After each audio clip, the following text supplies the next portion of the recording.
नमस्कार स्टूडेंट्स, आप सभी लोगों का इस वीडियो लेक्चर में स्वागत है।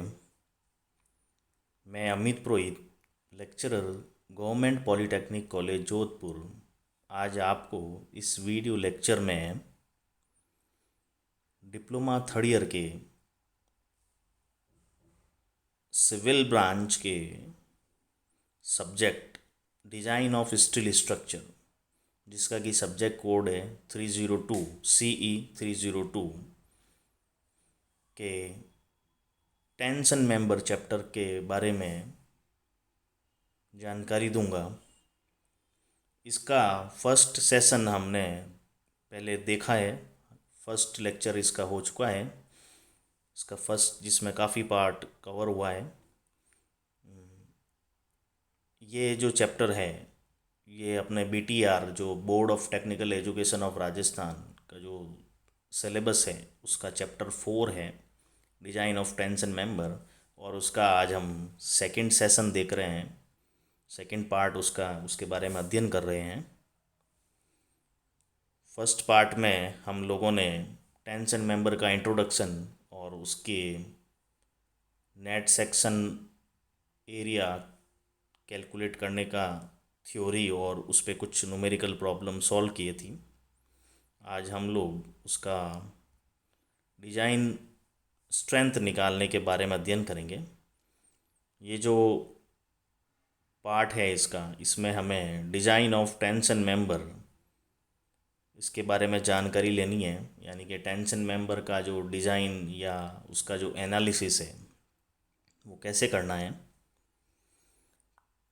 हमारे इसमें दो तरह के न्यूमेरिकल क्वेश्चन रहते हैं टेंशन मेंबर का। फर्स्ट जो है, एक तो एनालिसिस का मतलब क्या है, टेंशन मेंबर जो है वो गिवन है, डिज़ाइन किया हुआ टेंशन मेंबर है, क्रॉस सेक्शन की डायमेंशन वगैरह सब गिवन है, और हमें उसकी लोड कैरिंग कैपेसिटी निकालनी होती है, यानी कि उसका एनालिसिस करना होता है, उसकी डिज़ाइन स्ट्रेंथ निकालनी होती है।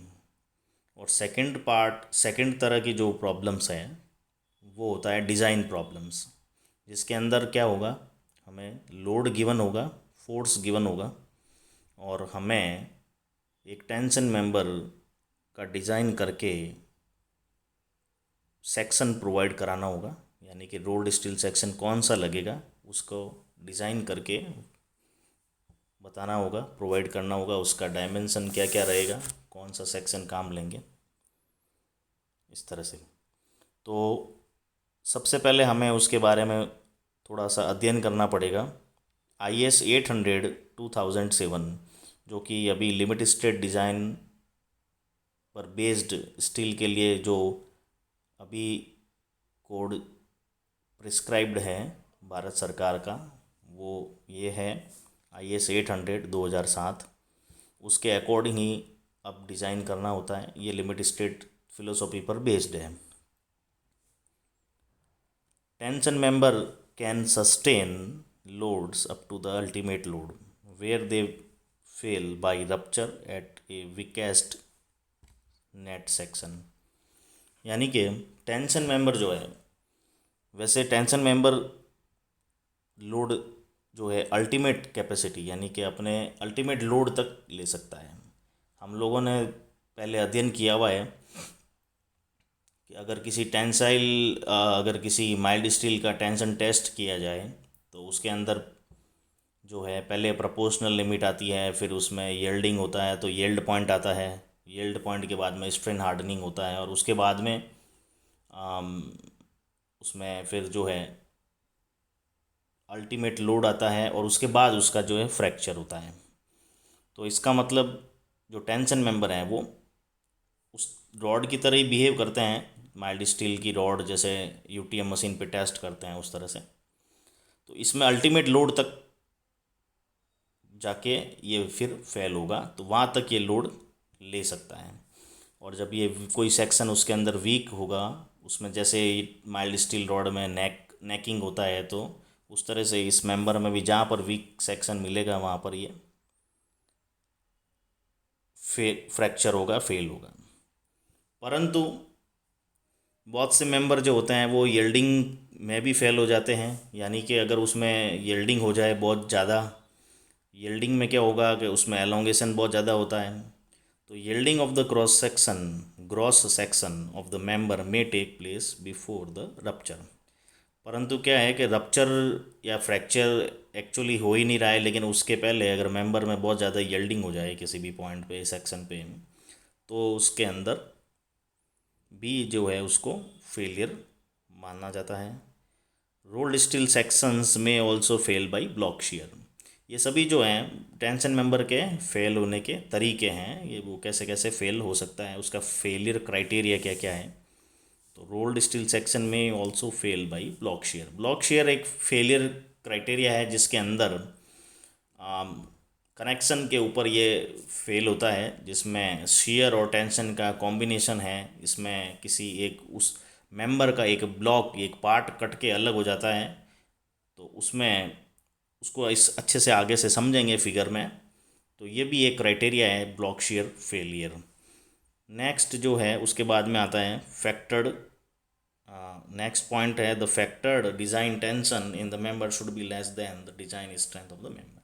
कोड के डिज़ाइन का क्राइटेरिया क्या है कि कोई भी टेंशन मेंबर में जो है फैक्टर्ड डिज़ाइन टेंशन फोर्स जो आ रहा है वो उसकी design strength, design tensile strength से कम होना चाहिए। यानी कि मतलब वो उसको एक्सीड नहीं करना चाहिए। एक्सीड करेगा तो वो फेल माना जाएगा और हमारी लिमिट स्टेट क्रॉस हो जाएगी। उसके बाद में नेक्स्ट हम समराइज़ कर रहे हैं फिर यहाँ पे design strength of tension member के 3 क्राइटेरिया हो गए। Design strength due to yielding. Yielding हमेशा ग्रॉस सेक्शन पे यानी कि टोटल सेक्शन के ऊपर, टोटल एरिया पे लिया जाएगा। यील्डिंग में जो है बोल्ट के कारण जो है एरिया में जो कमी आती है वो नहीं करना है।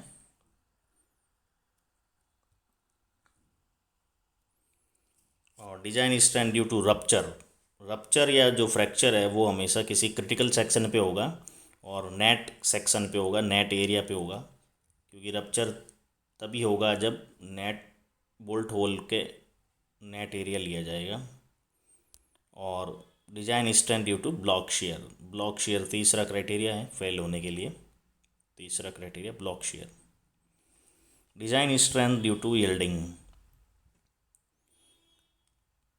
सबसे पहला जो फेलियर क्राइटेरिया या स्ट्रेंथ निकालने का जो क्राइटेरिया है वो design strength due to yielding है। Yielding of gross section. A tension member without bolt holes can resist load up to the ultimate load without failure. जैसा कि हमने पहले भी बताया था कि टेंशन मेंबर में अगर बोल्ट नहीं लगी हुई है, बोल्ट होल्स नहीं किए हुए हैं, तो वो अल्टीमेट लोड यानी कि चरम बल, चरम सीमा तक जो है वो बल को रजिस्ट कर सकता है बिना फेलियर के। लेकिन but such A member will deform in the longitudinal direction considerably before fracture. But इसमें क्या होगा, प्रॉब्लम क्या आएगी, अगर मान लो उसके अंदर बोल्ट होल नहीं है और वो अल्टीमेट लोड तक की तरफ बढ़ रहा है, तो उसमें बाद में क्या होगा कि ऐसा होगा कि किस मेंबर के किसी पार्ट में जो है यील्डिंग यानी कि डिफॉर्मेशन जो है वो बहुत ज़्यादा, क्योंकि यील्डिंग होने के बाद में डिफॉर्मेशन बहुत तेज़ी से बढ़ता है, 10 से 12% तक जो है वो लेंथ में एलोंगेशन हो जाता है। तो इतना एलोंगेशन होने के बाद में जो है ये वहाँ पर प्रॉब्लम होगी। At such a large deformation structure become unserviceable. तो इतने डिफॉर्मेशन होने के कारण क्या होगा, वो जो मेंबर है या जो वो स्ट्रक्चर है वो अनसर्विसिबल कंडीशन में आ जाएगा, वो फंक्शनल नहीं रहेगा। तो एक तरह से जो है वो फेलियर हो गया है। Hence, one of the limiting value in design strength is the one corresponding to the yielding of gross cross section. तो इस कारण से क्या है कि अब जो है वो डिज़ाइन स्ट्रेंथ का ये भी एक क्राइटेरिया बन जाता है, यील्डिंग ऑफ ग्रॉस एरिया या ग्रॉस क्रॉस सेक्शन। तो उस समय जो है ये उसके कॉरस्पॉन्डिंग जो स्ट्रेंथ आएगी वो कहलाएगी design strength due to yielding of gross section. तो इसको निकालने का जो फॉर्मूला क्या है, कोड में IS 800 कोड में गिवन है। IS 800 2007 के सेक्शन 6 यानी कि चैप्टर 6 में है, पेज नंबर 32 पर ये गिवन है। और formula, the design strength of member under axial tension TDG as governed by yielding of cross section is given by TDG equal to FY AG upon gamma m naught। TDG क्या है? TDG है design strength due to yielding of gross section. T का मतलब tensile force हो गया, D जो है वो डिज़ाइन के लिए दे रखा है, और G का मतलब जो है ग्रॉस एरिया यील्डिंग के लिए। FY का मतलब क्या होता है? यील्ड स्ट्रेस मटेरियल का, जो नॉर्मल स्टील होती है, माइल्ड स्टील या जो अपना स्ट्रक्चरल स्टील जो हैंडबुक में गिवन है, तो उसका जो FY है वो 250 है, 250 न्यूटन पर mm²।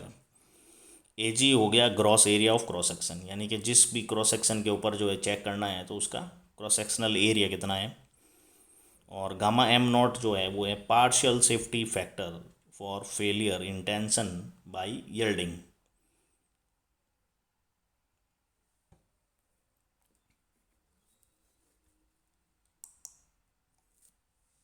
तो ये जो है आंशिक सुरक्षा गुणांक है, जो कि यील्डिंग में कितना लेना है, ये टेबल 5 में कोड में दे रखा है।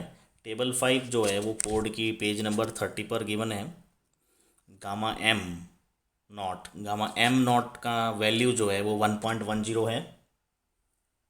और टेबल 5 में पेज नंबर 30 पर आप ये देख सकते हैं।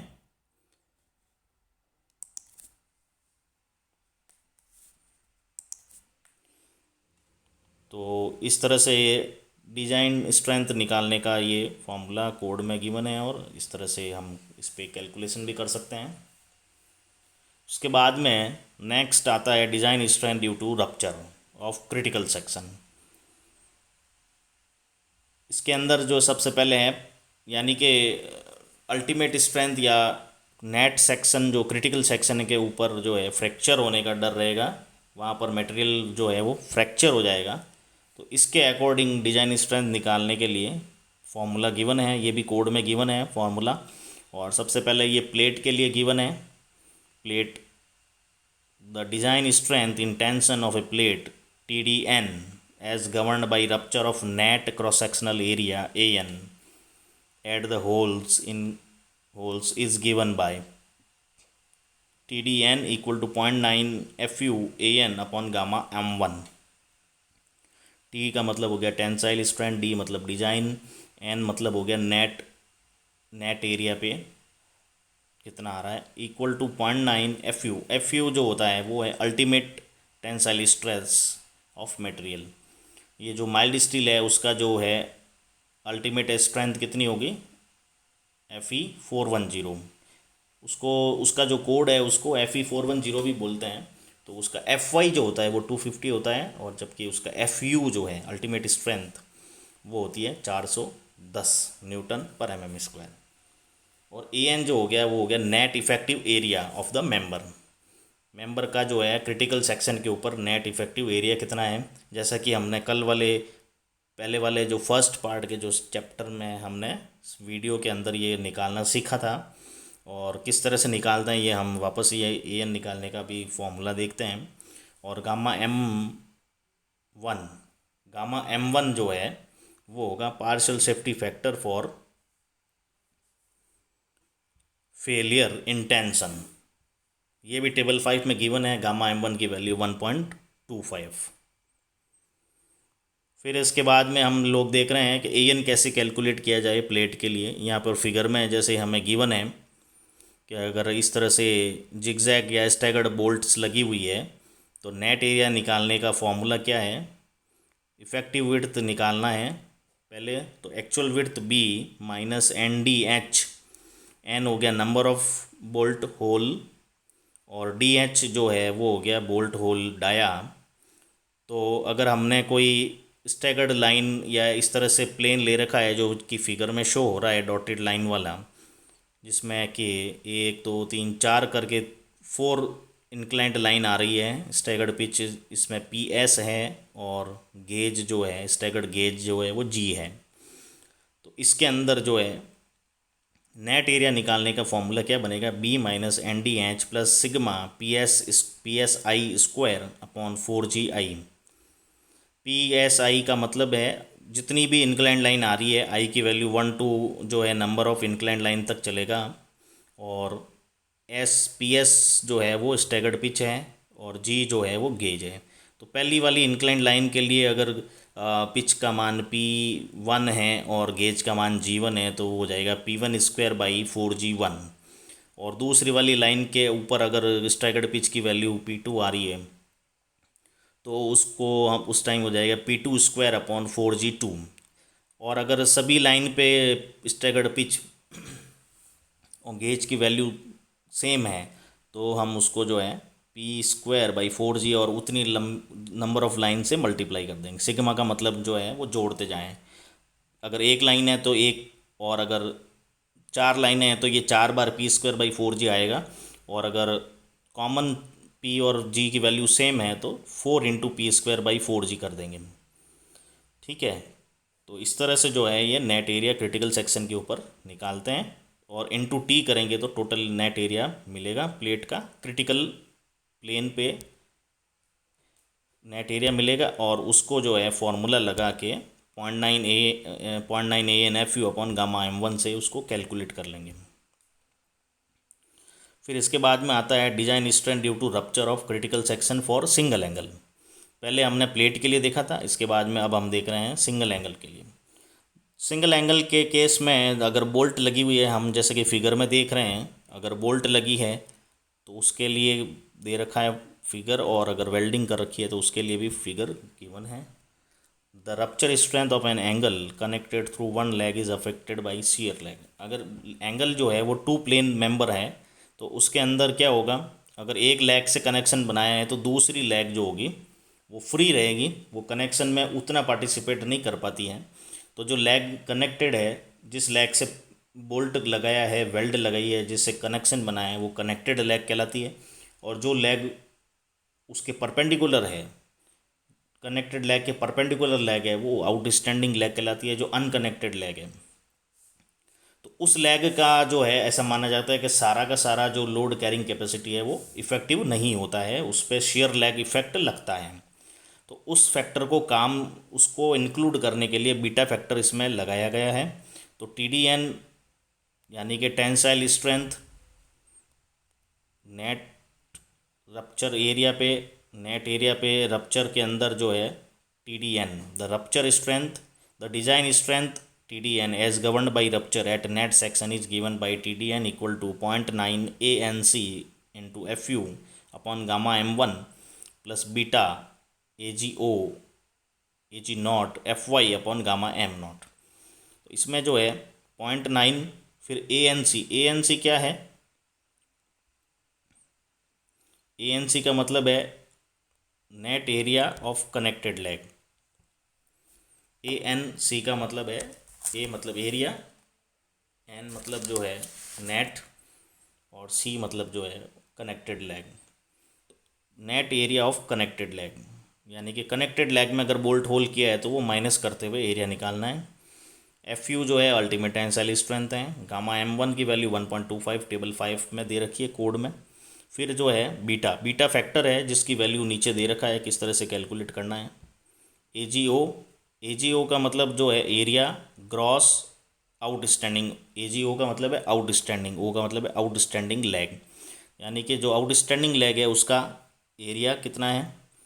और FY yield stress upon gamma M0 यानी कि partial safety factor for yielding, जिसकी वैल्यू 1.1 और गामा M1 की वैल्यू 1.25।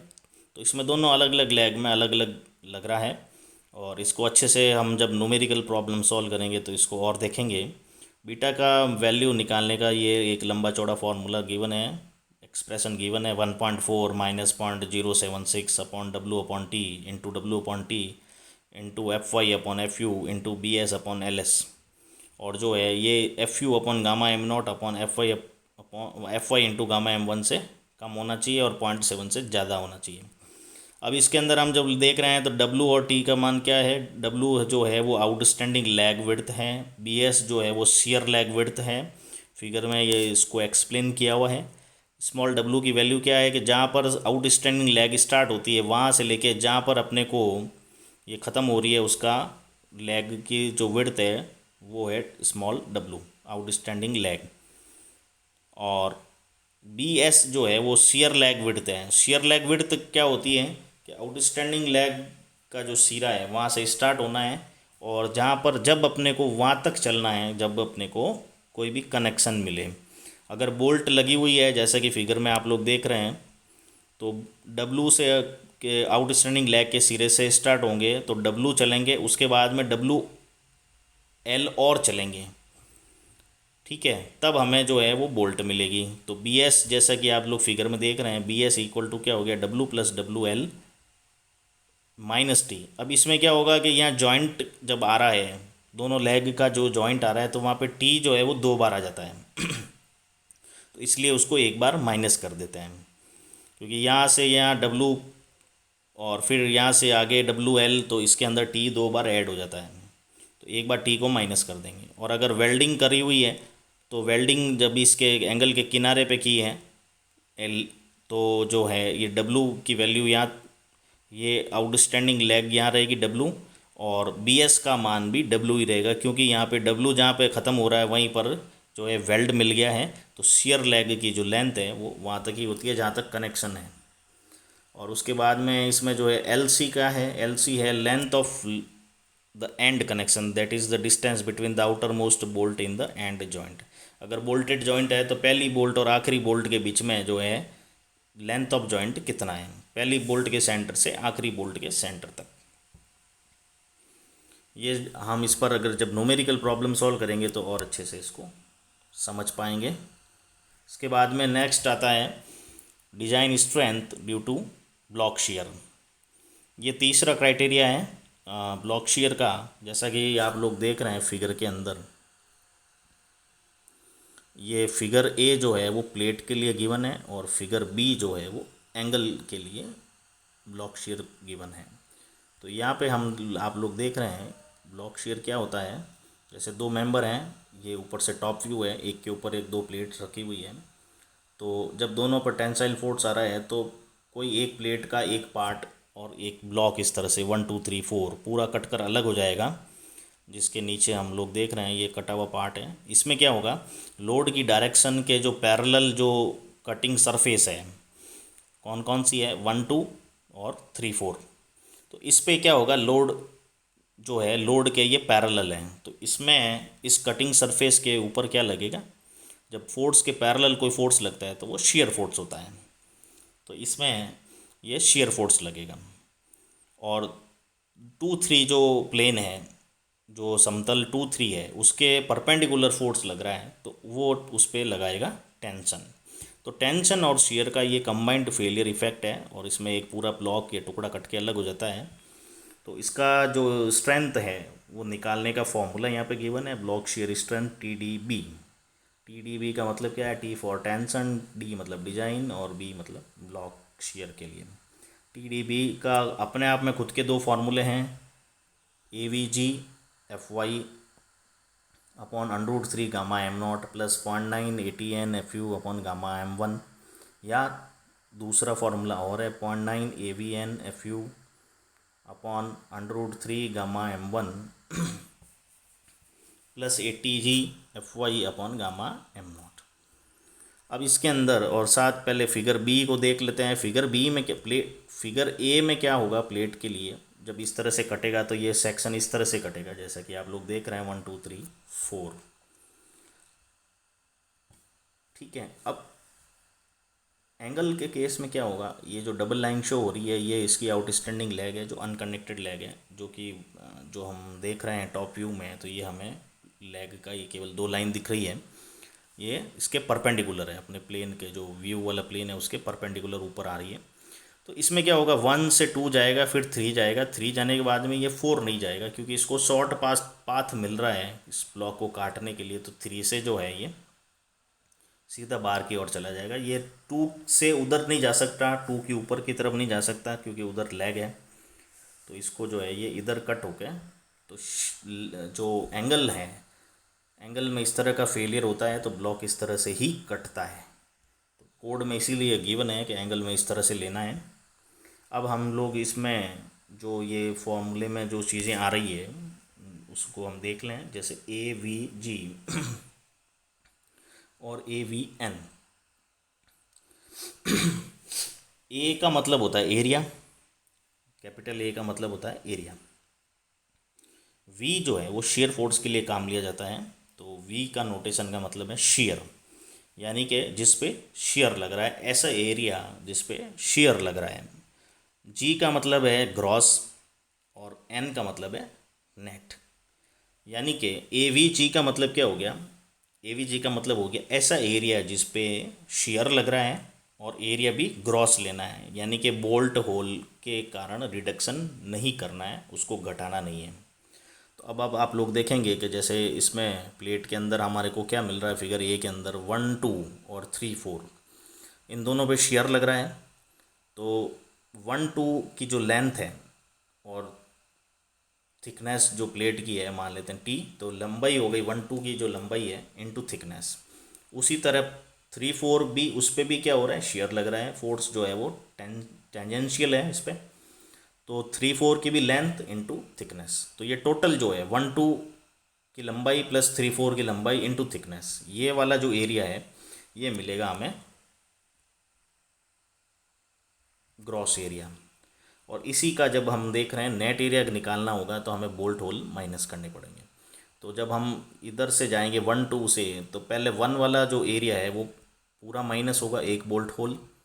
और इधर से जब जाएंगे तो 4 वाला भी पूरा माइनस होगा। लेकिन 2 पे जाके क्या होगा, ये आधा बोल्ट माइनस होगा, क्योंकि यहाँ पे आधा बोल्ट के बाद में ये टर्न हो जाएगा।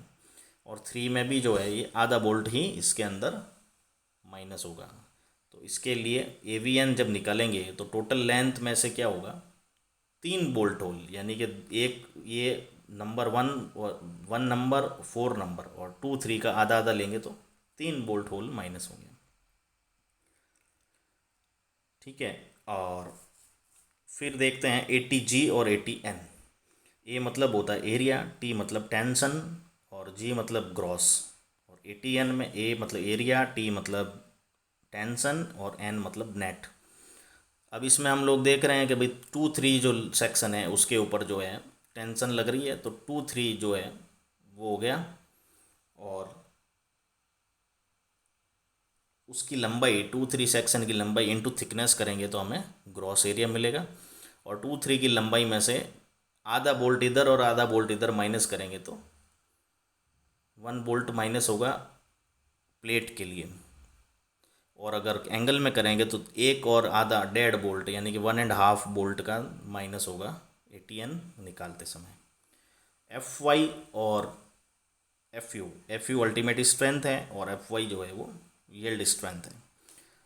इस फॉर्मूले में ध्यान देने बात यह है, वैसे फॉर्मूला ये कोड में गिवन है पेज नंबर 33 पर, परंतु इसको कई बार जब काम लेंगे बार बार तो ये याद भी हो जाएगा। बहुत से प्रतियोगी परीक्षाओं में, कंपटीशन एग्जाम में कोड अलाउ नहीं होता है, तो हमें ये फॉर्मूले भी पूछ लेते हैं। तो फॉर्मूले याद करना अच्छी बात है। और इसको समझने के लिए थोड़ा और देखें कि इसमें जब शेयर लग रहा है AVG, यानी कि शेयर वाली बात हो रही है और ग्रॉस वाली बात हो रही है। AVG का मतलब क्या है, शेयर ग्रॉस एरिया जिस पे शेयर लग रहा है।